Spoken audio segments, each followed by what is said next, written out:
Habiendo ya trabajado la noción de esfera abierta en un espacio métrico, vamos a trabajar ahora con lo que son los denominados conjuntos abiertos. Partimos entonces de un espacio métrico XD y un subconjunto A del mismo.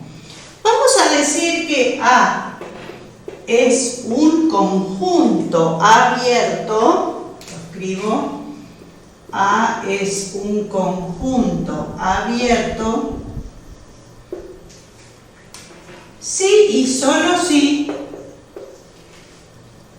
se cumple que cualquiera sea el elemento del conjunto A, va a existir una esfera abierta con centro en ese punto que está contenida en A. A ver, entonces lo escribo matemáticamente, si y solo si. Para todo punto P que pertenece a A, se verifica que existe una esfera abierta de centro P y radio delta, recordando que delta es una constante real positiva, nunca igual a 0. Existe entonces una esfera con centro en ese punto, tal que la esfera está contenida en el conjunto, es decir, es subconjunto propio del mismo. En este caso, entonces, utilizo este símbolo. Es decir que, para que un conjunto sea abierto, lo simbolizo a modo de diagramas, pero después vemos los ejemplos particulares. Vamos a tener nosotros a todo el espacio X que va a actuar como un conjunto referencial. Y dentro de él entonces vamos a tener el conjunto abierto que es A, por ejemplo. Estoy diciendo que cualquiera sea el punto P del mismo, voy a tener una esfera abierta tal que la esfera está contenida en el conjunto. ¿Qué va a ocurrir si nosotros tenemos un conjunto que no cumple con esta condición?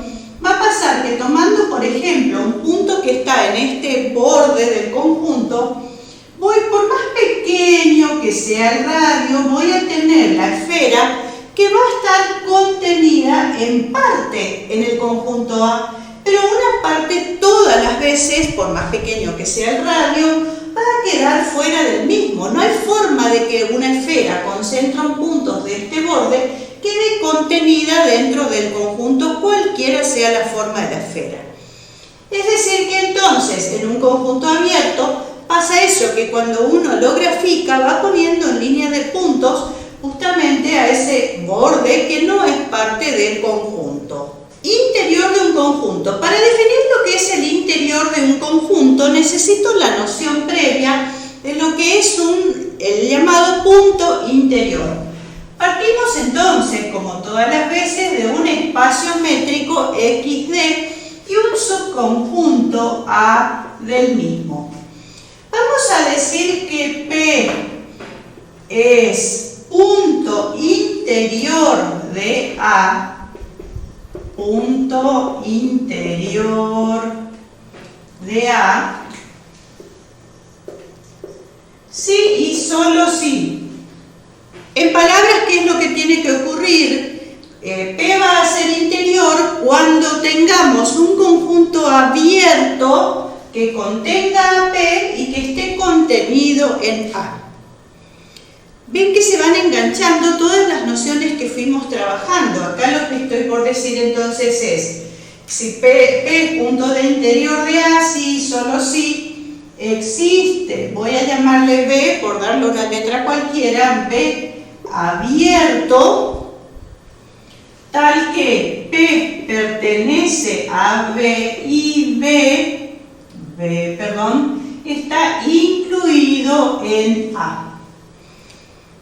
A ver, entonces, volvamos a las nociones con diagramas para entenderlo primero. Tengo al referencial X y ahora tengo al conjunto A. No estoy analizando ahora si A es abierto o no, ¿no es cierto? Estoy analizando esta noción particular. Vamos a tener un punto P, entonces, y vamos a decir que P es punto interior de A si existe un conjunto abierto, forma irregular, que contiene a P y que a su vez es un subconjunto, de A. Recordemos que, enganchando nociones, decimos que el conjunto este es abierto si para P va a existir una esfera abierta con centro en ese punto contenida en el conjunto. Sería entonces una cadena de inclusiones, por así decirlo. Para entender lo que es la noción de interior, tengo que pensar que para que un punto sea interior, nunca podría estar por aquí fuera de él, porque no habría forma de que P esté fuera de A y nosotros tengamos una esfera abierta con centro en P y a su vez esa esfera contenida dentro de un conjunto abierto y que el conjunto abierto esté dentro de A. Es imposible que todo eso ocurra estando el punto P fuera de A. O sea que un primer indicio para que P sea un punto interior es que P sea un elemento de A, para comenzar. Pero no es suficiente con eso. Eso decimos que es una condición necesaria. Es necesario que P sea un elemento de A para que sea punto interior, pero no es suficiente con esa condición.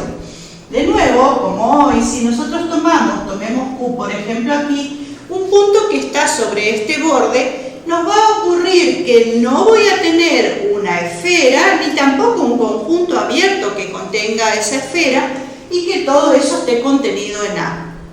Es decir que ser elemento de A no es la condición suficiente, como estamos diciendo. Ahora, ya habiendo definido lo que es un punto interior, tengo que definir lo que es el interior de un conjunto. Vamos a trabajar entonces con esta notación, el interior de A, que también se puede simbolizar así. El interior de A entonces va a ser el conjunto de todos los puntos interiores de A.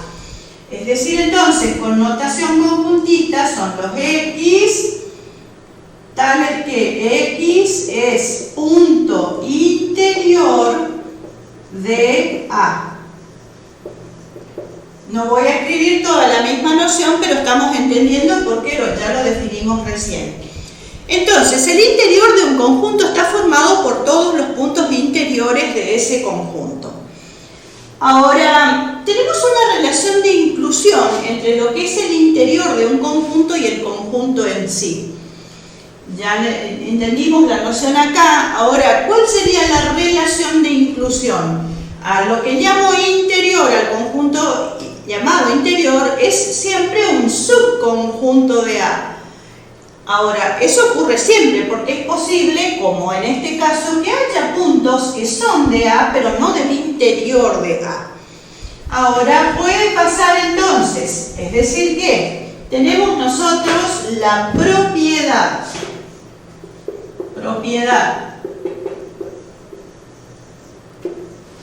La propiedad es justamente esta inclusión que estoy diciendo. Cualquiera sea el conjunto A, entonces que consideremos el interior de A, cualquiera de las dos notaciones se puede utilizar, siempre está contenido en A. Siempre es subconjunto del mismo. Ahora, ¿qué va a ocurrir si se da una doble inclusión? Es decir, que también A esté contenido en su interior. Si eso ocurre, vamos a estar diciendo que todos los puntos de A son puntos interiores. Por eso forman parte del interior y a su vez se da la inclusión en el otro sentido. Cuando eso ocurre, estamos diciendo que A cumple con la definición de conjunto abierto, porque habíamos dicho, para que un conjunto sea abierto, cada uno de esos puntos es centro de una esfera contenida en A. Acá estamos diciendo, cada punto es centro de una esfera, la esfera está contenida en un conjunto abierto, porque por eso es parte del interior. O sea que cumple la definición. Es decir que esta inclusión, entonces, esta se da siempre. Y la otra, no todas las veces.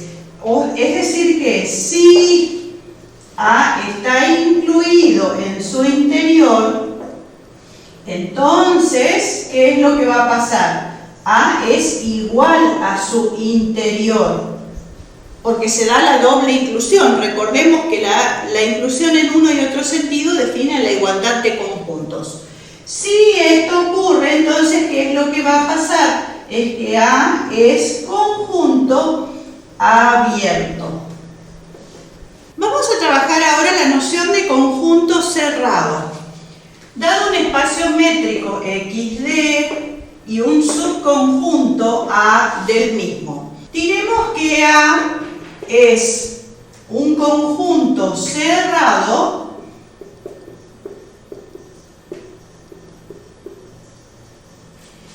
solo si su complemento es abierto. Matemáticamente, ¿cómo lo vamos a indicar? Vamos a decir X menos A, porque en eso consiste justamente el complemento de A. X menos A es conjunto abierto. Ahora, la cuestión es entonces, nosotros tenemos en mente tal vez la idea de que el hecho de que un conjunto sea abierto, como el caso lo definimos recién, ya hace que el conjunto no sea cerrado, si es cerrado no es abierto. Acá lo que hay que hacer es analizar las definiciones, sea cual sea entonces el ejemplo o el conjunto que nos están proponiendo. Vamos a analizar en la recta real, para ir viendo ya ejemplos prácticos de esto, qué significa. En la recta real, recordemos que recta real ya es un espacio métrico en el que tenemos al conjunto R de números reales y a la métrica usual, que es la forma de medir la distancia entre puntos en la recta. Puede pasar que nosotros tengamos un intervalo abierto, por ejemplo este AB.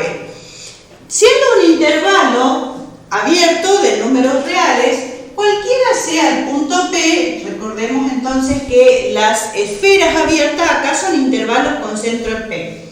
Cualquiera sea el punto P, entonces nosotros vamos a tener pequeñas esferas con forma de intervalos, como los dijimos, que van a estar contenidos adentro de ese conjunto. Es decir que, si pienso en un conjunto un poco más grande, que sería a su vez otra vez un intervalo abierto que contenga la pequeña esfera, también puedo encontrar en cada caso, por más próximo que esté a B, justamente por la densidad de la recta real, es decir, entre el número B que no pertenece al intervalo, lo mismo que A, y los que están dentro del intervalo, siempre hay una infinidad de números reales por la densidad de la recta. Entonces, lo que estoy diciendo es, cuando tengo un intervalo abierto, el interior de este intervalo es el mismo intervalo. Es decir, el conjunto coincide con su interior, por lo tanto se trata de un intervalo abierto y un conjunto abierto en términos de lo que estamos definiendo. Ahora, trabajando con un intervalo cerrado, voy a tener, por ejemplo, CE. No utilizo D porque D es la forma en que denotamos a la métrica. Tengo entonces el intervalo cerrado CE. Acá, ¿cuál es la situación? Teniendo el punto E en el extremo, por más pequeño que tome el radio, no va a haber forma de que la esfera, es decir, ese pequeño intervalo, quede totalmente contenida dentro de lo que es el intervalo cerrado. Lo cual quiere decir que por la presencia de los dos puntos extremos del intervalo, este no es un conjunto abierto.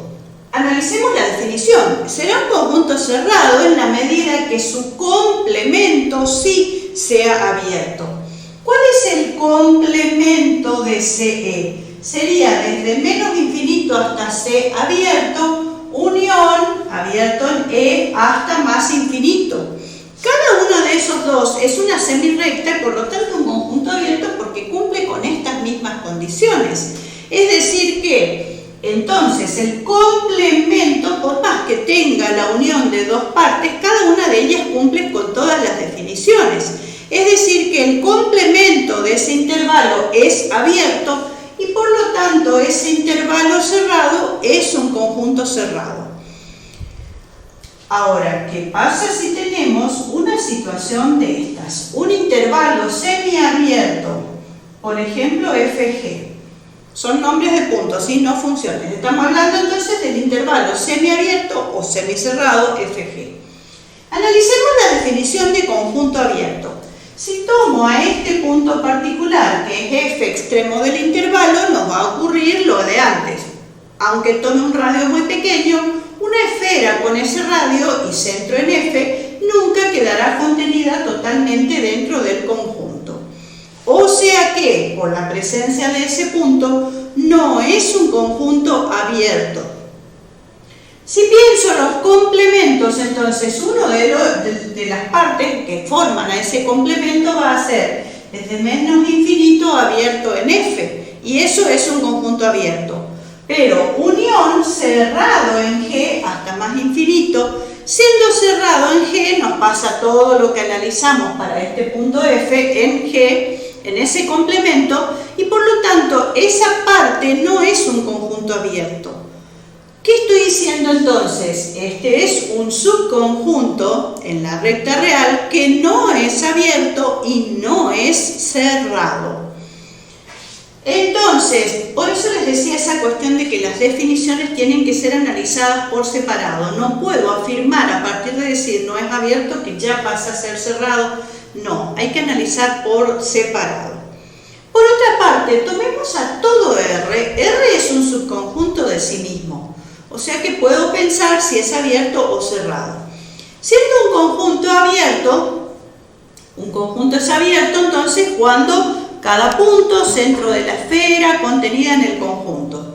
R es ilimitado, cualquiera sea el punto que esté tomando en la ubicación de un número real, habrán esferas porque siempre hay infinitos números reales más y las esferas siempre van a quedar contenidas en R.